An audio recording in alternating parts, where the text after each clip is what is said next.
Welcome to Suffolk Matters, where all of Suffolk County meets the men and women of Suffolk AME. News, opinions, and insights you won't hear anywhere else. Filling in for AME President Dan Levler, here's your host, AME's Chief of Staff, Ryan McGarry. Good morning to our listeners. This is AME Chief of Staff Ryan McGarry filling in for President Dan Levler this morning. With us today, we're joined by AME member Darren Swickey, his wife Kim, and a special guest, Caitlin Michaels, who's here to talk about Caitlin's vision. Looking forward to talking about Caitlin's vision and the great work that the whole family and Caitlin are up to. But before we delve into that, Darren, I just want to start with you, if you wouldn't mind. Because you are an AME member, you provide an essential and vital service to the residents of Suffolk County. What is it that you do for work? I am a ESD, which is a emergency service dispatcher. We also are certified as EMD, EFD dispatchers, so it's an emergency medical dispatcher, emergency fire dispatcher. We take calls that are directed to us from the police department ECOs. They take the call originally and they drop it down to us, and we interview the callers to find out whether or not they need an ambulance or the fire department. We give instructions on how to take care of the patients before the ambulances get there. We also dispatch the ambulances and fire trucks, keeping track of their on-scene times, their times to the hospital, when they get to the hospital. That's a lot of important work, Darren. Yeah. So when somebody calls 911, they're in the worst crisis of their life. That's why they're dialing 911. But for you and your colleagues, you're taking those calls all day long. So they call 911. They're waiting for emergency services to arrive on scene.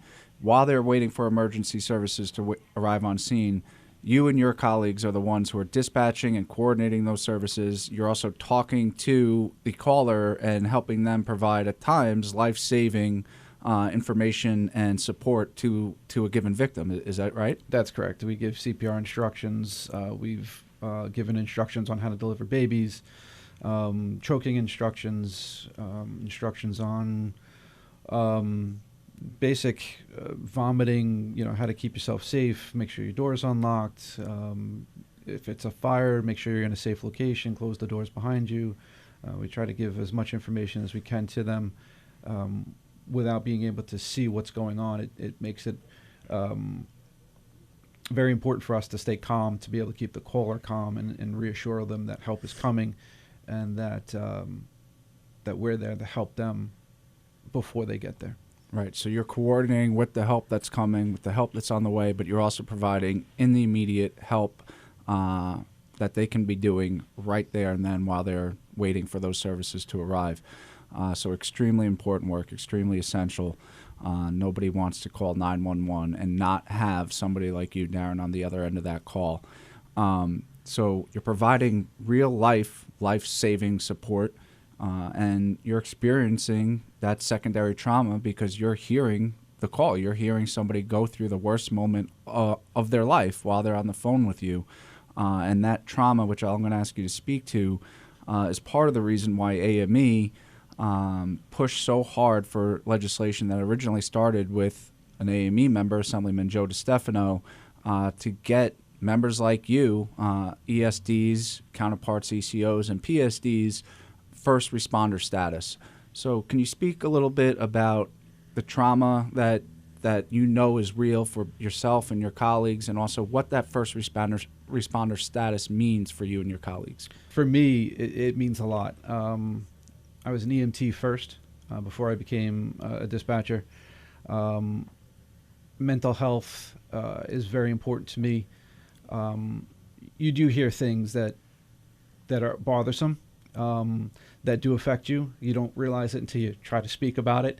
Right. I tend to kind of bury it, but having a great support system at home. My wife is amazing. Being able to talk to other people, have a support system, and just having that status of a first responder is a huge deal. It opens up more options for us for mental health, and receiving the help that we need. It's very important, not just as a dispatcher and hearing it, but for the EMTs and the first responders that see it. I worked in Brooklyn for 6 years, one of the busiest boroughs for the FDNY EMS. We did, and we saw so much. And it's a pride thing to not talk about it, but it's also, I don't want to talk about it. I don't want to bring it up. I don't know how to talk to it. I don't know how to express it. It's a I want to be a man's man. I don't need to talk about it. But it affected me, and it affected my family, to the point where my wife reached out to friends and said, "Hey, he had a bad call today. You need to talk to him." Yeah. So without that support, it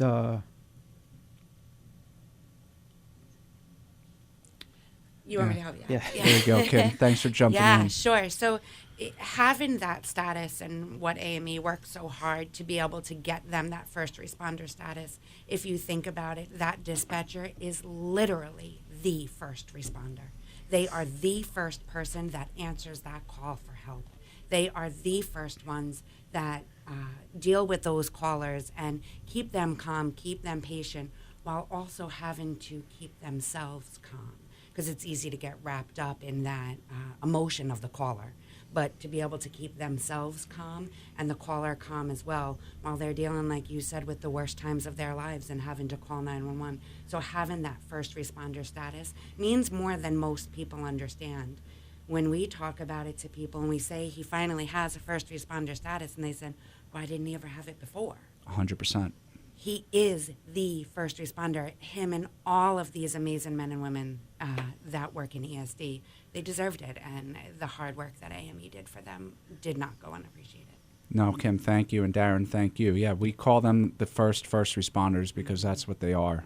When they're on that line, they're in the room. Yeah. They're in the car. They're in whatever location that caller is in.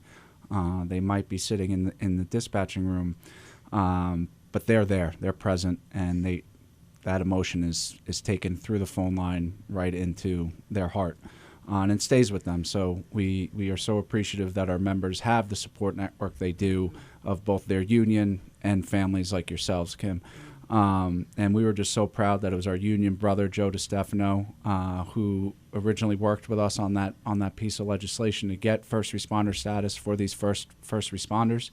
And then it was a bipartisan effort where we were able to work with former Assemblyman Peter Abate and former Senator John Brooks to get this law passed, get these first responders the recognition they deserve. And it's not just about recognition, it's also about access to the services that are deserved for the work that they do and the training that's deserved for the work they do. And Kim, I know you're no stranger to providing essential and vital services yourselves and unionism yourself because you're also a public servant. You work for the state, not represented by AME. We'll forgive you for that. But our dear brothers and sisters over at CSEA, what is it that you do in your capacity as a public servant? So I am a senior office assistant at the Central Islip High School. I've been there 21 years now. I strongly believe in union membership, union protection, our union rights. We just ratified our contract yesterday, so we're excited for a new 7-year contract over at CSEA. Congratulations. Thank you. I absolutely love my job. I love the kids I work with, the staff, the students. It's a great experience. Excellent. And obviously working in education is important to you because you have some other news. You are running for school board, is that correct? Correct. I am running for a trustee of the William Floyd School District School Board. Fantastic. What got you into that? Through our work with our daughter, being involved out in the community, working in the school for 21 years, seeing the positivity that comes out of schools, making sure that we have students who are career ready, trade school ready, life ready, making sure that we're doing the right thing by our students, keeping our staff safe, And also making sure that we're making fiscally responsible decisions for our taxpayers, which is ultimately important for many of our community members. 100%. Kim, thank you for your service. And what I'm so excited about, Darren, Kim, you guys being on the show with your daughter Caitlin, is union household, 2 union members, 2 public sector union members living together. And you guys are a testament or an example of what our membership is across the board, right? So in your day jobs, we already talked about the invaluable services you're providing to the community and the residents of our county by the very work you do 40 hours a week, getting up, going to work. You're serving the community. You're providing vital services. And when you're not on the clock, when you're not working, you don't stop serving the community. You're running for school board, or you're helping Caitlin out with Caitlin's Vision, which I want to ask you about in a minute. But just for our listeners, my name is Ryan McGarry, Chief of Staff for AME, filling in for President Leveler this morning. We're joined by Darren and Kim Sawicki, their daughter Caitlin Michaels, and we're here to discuss now Caitlin's Vision. So when you're not on your day jobs, you're giving back to the community with this nonprofit named for Caitlin's Vision. So Caitlin, if you wouldn't mind, I'm going to kick it to you and tell us a little bit, and our listeners a little bit, about who you are, some of the things you've gone through, and what Caitlin's Vision is. So in 2018, Caitlin was diagnosed with a rare eye disease that we thought was something simple as pink eye. After about 10 days of things only getting worse, we discovered she had something called bilateral anterior uveitis, which is a rare eye disease in children, usually more commonly found in adults and undeveloped countries. We were lucky enough to get her disease under control, get it treated, but she had a problem. Kate, what was the problem that you asked me? What was the question you asked me? So one day I saw the bill of my medical bill, and it was a lot of money for one dosage, and so I asked my mom, what happens, how do we afford it? And so we had the whole conversation of, insurance and all that, and so then I asked her, what happens if you don't have insurance? And so I realized that if they didn't have insurance and you either couldn't get the medication if you couldn't pay for it, or you just had to figure out how to pay for it. And I didn't like that. So I wanted to help people who couldn't afford for their medication, for that they can get what they need, and for that they're healthy and know what they can get. That's so beautiful. So instead of worrying about yourself, you're worrying about other kids and in your position. Yeah. That speaks to your character and also to your parents' character. So we thank you for having that big heart. Have you been enjoying what you guys have been doing so far? Yeah, it's been really nice being able to see people who are finally able to get what they need to get. And tell me about that, Caitlin. How are you helping people get what you need to get, or how are you seeing them receive the services they're in need of? So lately we've been able to help children who can't afford to get their eyeglasses, so we give them vouchers for that they're able to pay the difference from what their insurance can't pay, because I feel like if they can't get the glasses that they want, they're not going to wear them. So we're able to help them be able to get what they want and able to wear their glasses. No, that's great, Caitlin. And I think you hit an important component on the head there with because you're a kid yourself, you know what's going through the minds of your peers and what's going through the minds of other kids who are struggling. They don't want to look different. They want to look how they want to look, and to get that eyewear that they want to wear and are proud to show off and wear means the world to them, and you're helping them achieve that. And Kim, how are you guys doing that? How can our listeners help out? How do you connect the services that these young children are in need of to the children themselves? Yeah, so we have a ton of fundraisers every year, one being Saturday night. We're doing pocketbook bingo. That's probably the most fun. We have a gala dinner every August. AME has always been a wonderful supporter of our gala dinner, always send in attendees. We raise money. We provide a scholarship for a child every year, graduating senior, who is either going into the ophthalmology field or who suffers from an eye disease themselves. We have an awareness walk every year, which this year we're changing to a color run. She has Facebook groups.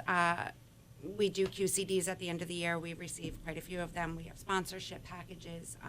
Our website has direct links to make direct financial contributions. But the biggest thing that we use is used eyeglasses. So to date, Caitlin has collected over 5,000 pairs of used eyeglasses. Those eyeglasses are collected, refurbished, and redistributed throughout the entire world. We work with a lot of mission companies and the Lions Club that bring these eyeglasses on missions through all over the world to be able to give people who need them the eyeglasses they need. We're also a partner with VSP, the VSP Eyes for Hope, and we can provide vouchers for somebody who does not have vision insurance. Vision insurance is the least accepted insurance for benefits that are offered because people oftentimes think, I'm never going to need glasses. My eyes are fine. Why am I paying for vision insurance? Right. First time you got to go to that eye doctor. They see it. So we're able to give those vouchers to people. It will give them a complete comprehensive eye exam, frames and lenses. If there is any out-of-pocket cost after that, Caitlin's Vision will pick up the expense. All they have to do is submit a statement to us from the doctor or the eyeglass store, and we will reimburse them for it. That's so fantastic. And I love that you're a nonprofit that's focused on a multi-pronged approach, right? Instead of just being single, I don't want to use the pun, but single-sided or short-sighted, you're tackling the issue in a myriad of ways. So you're collecting actual eyewear and glasses to distribute, so you're securing and procuring these glasses. And you're getting the vouchers so that folks in need of treatment have access to the treatment they need and deserve. And then the third component, which I find so exciting, is the funding of the scholarship program so that you're actually creating a pathway for tomorrow's experts in the field to actually address the underlying issues that lead to vision problems. So if not to get to them before they develop, but then at least treat them. So can you tell me a little bit more about the scholarship program and how that impacts the greater work that you guys are doing? Sure. So just this weekend, Caitlin hosted her first Young Women's Empowerment Conference. We had 30 young women from all over Long Island that came and heard from former Police Commissioner Jerry Hart. They took CPR classes, self-defense, a whole myriad of classes. It was amazing. And while we were talking with some of these girls, we were asking, hey, what are your dreams? What are you looking for? And one girl said, I want to be an eye doctor. And we said, oh, stop right there. We have something for you. So they can email us. There's a scholarship essay program. But one of the biggest issues we had when Caitlin was first diagnosed was finding a doctor that would treat her. So we traveled every day to Mineola for her doctor's appointment. She would need to be seen every day to make sure that she was not going blind, because it can happen in an instant for her. After that, we wanted somebody closer to home. There was only 2 doctors in New York State that we could see that was qualified to treat her. 2 doctors in the whole state. Yeah. And just imagine what it's like for the rest of the country that doesn't have access to the services New York does. Yep. So we, but to be able to encourage these young people that are getting into college and what they want to do with their life, going into the ophthalmology field is not easy. So if we can help provide a little bit of assistance for them going into college and to also get more kids interested in that field is helpful. No, that's fantastic. And you mentioned former Police Commissioner Jerry Hart being involved and supportive of the charity. Great leader for our region. I also know everywhere I see Caitlin's Vision, I see our dear friend Sheriff Errol Toulon, a great civil servant. How did that relationship develop, and how do you work with the sheriff? Caitlin, I know you're a big fan. Yeah.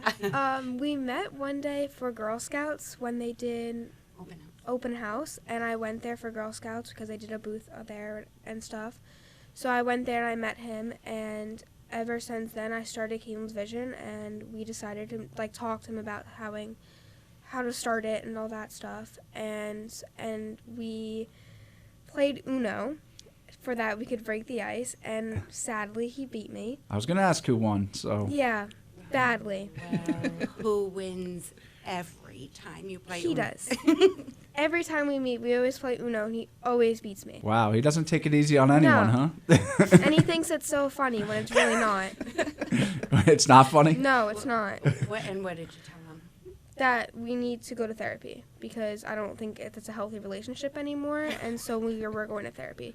Well, next time I see our dear friend the sheriff, I will be sure to reiterate that message that you find your very productive partnership to becoming an unhealthy relationship Yes. because he's not a fair player at Uno. No. Do you think he sneaks wild cards into his No, because vest he doesn't pocket? even know what they are. We even tried tricking him this time, and we used Braille Uno cards, and he still beat her. It's getting upsetting now. It I'm hurts. sorry to hear that. Well, hopefully next time you play, you will be victorious. And no, it's Hopefully. just so amazing that you have, all jokes aside, such a supportive partnership with such an influential sheriff. He's so widely respected, and rightfully so. He's a pleasure to deal with on our end at AME as we represent the civilian workforce there. And again, for our listeners, I'm Chief of Staff for AME, Ryan McGarry, filling in for President Dan Leveler. With us today are Darren and Kim Sawicki, their daughter Caitlin Michaels. And again, we're talking about the great work of Caitlin's Vision. You have some upcoming events. There's a pancake breakfast in April. What's going on there? How can people get some information? April 2nd is our pancake breakfast at the Mastic Fire Department. It is on our social media. We are just getting through our conference and an upcoming fundraiser this week, and then we'll really be pushing the information out. Tickets are $12. That's in, $10 for in adult. partnership with the fire department's youth squad. The Fire Fire Explorers, Fire from Explorers. Mastic, Beautiful. we're going to be partnering with them. Yeah, they're going to be also having their own fundraiser to raise money for what they need as well. Oh, that's great. And how did that partnership develop with the Mastic Fire Department and the Explorers? When Caitlin first started Caitlin's Vision, it started by her simply writing a letter to her local legislator. And her legislator was Rudy Sunderman. And Rudy picked up that phone immediately when she wrote the letter and said, let's get to work. They worked together on passing Caitlin's Law in Suffolk County, which designates the month of August as Children's Eye Health and Safety Awareness Month. Since then, they've become like best friends. So everything that we want to do, he's so fully supportive. He was our fire department chief, and now he is fire commissioner for the Mastic Fire Department. So he's always right on board. They allow us to hold our blood drives there that we do twice a year. Anything that we need help with, we partner with them for our trunk or treat, which has thousands of kids come every year at the William Floyd High School. So when we spoke to Rudy, he said, let's keep it at the kid level. So we did. What's better than Caitlin and the Fire Explorers? And the Explorers. That's Yeah. great. And that's great to know that Legislator Sunderman, even though he's been succeeded now by Legislator Mazzarella, he's still very much involved and helping Yes. you guys out and still an instrumental partner. That's great to hear that it's a matter of heart. And then you already mentioned the color run in June. Do we have a date for that yet, or should folks... That we're going to stay tuned on. We just had our board meeting last night. We are looking at July 15th, but nothing's kind of been set in stone about that All right, exact great. date. And you mentioned your social media. Where can folks find the social media for Caitlin's Vision? What's the website? How can folks stay tuned to everything you guys are doing? So Facebook is Caitlin's Vision. It's Caitlin with a C. And our Instagram is Caitlin's Vision as well. We have a website, caitlinsvision.org, which is updated with all of our great activities. Anybody who needs assistance can go right onto our website and just simply click a button, request assistance. That is fantastic. And if you wouldn't mind, just Caitlin is Caitlyn. That's correct? Correct, So Caitlin's yes. Vision. They're doing amazing work in the community. Caitlin is with us in the studio. Her parents are two proud civil servants, union represented, so we're honored to have them. Because we know we have some big news came out of a recent board meeting. And Caitlin, I think you have a story to tell. You were recently in the hospital, and Yeah. what happened? So I was recently in the hospital, and I was getting my infusions done, and next door I heard a little girl crying, and she kept saying that she wants to go home and she doesn't feel comfortable here, and she doesn't have her friends, and she wants her mom. And I know how that feels because I'm always in the hospital because I'm chronically ill too. and I know how she felt, and I wanted to help her, and I wanted to be able to make her comfortable in the hospital. And So once again, the conversation happened with Mommy, how do we help these kids as well? Once again, her heart is shining through. Yeah, for sure. And I said, I don't know, when you're in there, what can help you? And she said, we need to make a bag that will make these children feel comfortable. You know, when we're in the hospital with Caitlin, it's usually planned, but so many of these chronically ill children, they are unplanned. They go into the emergency room, they are then talking to them about being admitted, and it's, whoa, wait a minute, being admitted, I'm not prepared for that. I don't have pajamas, I don't have a toothbrush. Hospital gowns are not so comfortable. Teddy bear. they're- A simple teddy bear to help comfort. Yeah. Right. So outside of what the Child Life Services offer, which is an amazing program, Caitlin wants to offer a bag that will be given to every parent and every child that is admitted who is chronically ill. They will have a pair of pajamas, thanks to a new partnership with EJ's PJs. Oh, beautiful. Yeah. They will have toothbrush, deodorant, a deck of cards, just things that will make them comfortable for a one-night stay until family members can bring them up. Their stuff from home, their regular toothbrush and regular pajamas. It makes them, that scariest night is always that first night. Yeah. So if we can help make them feel a little bit more comfortable when they're in the hospital, that's what Caitlin wants to do. No, that's so beautiful. And you mentioned EJ's PJs, and that's what an exciting partnership for us at AME, because Yeah. we support both organizations and obviously Yeah. have close ties. And it's yet again an example of AME members giving back in their free time.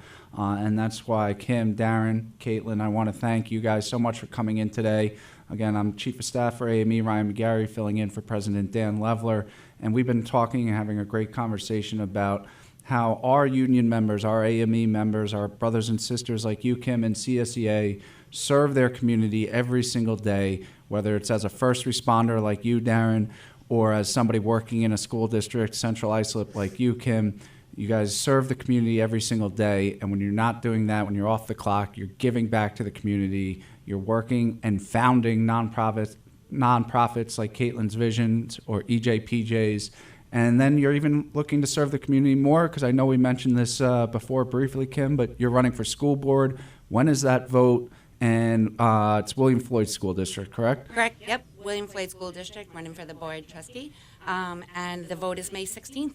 That's Excited. great. That's coming up. We wish you all the luck. And Darren, anything that we left out that you want to add? Not that I could think of. Caitlin? no, I don't think so. Thank you Guys, for all your thank you support. so much for coming in. Thank you for your service and the invaluable contributions you make to the people of Suffolk County. We appreciate it. And for our listeners, we'll see you next week with the return of President Dan Levler. Thank you.